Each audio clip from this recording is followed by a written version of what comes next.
সবাইকে শিবরাত্রির অনেক অনেক শুভেচ্ছা। মন্দিরে যাওয়ার আগে আমি ভোলে বাবাকে, বাড়ির ভোলে বাবাকে ফুল বেলপাতা দিয়ে পুজো করে নিয়ে আমরা মন্দিরে যাওয়ার জন্য রেডি হচ্ছিলাম।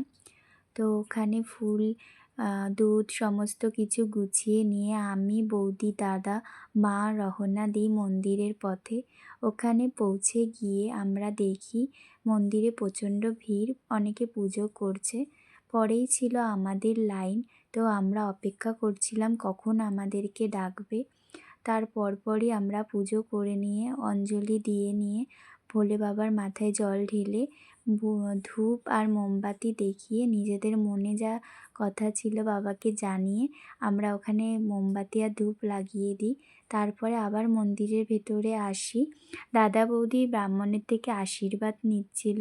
তারপরেই আমাদেরকে দিয়ে দিয়েছিল চরণামৃত, যেটা খেয়ে আমরা উপোস ভাঙি। বাড়ি এসে সাবু মাখা করেছিলাম, সেটা খাই।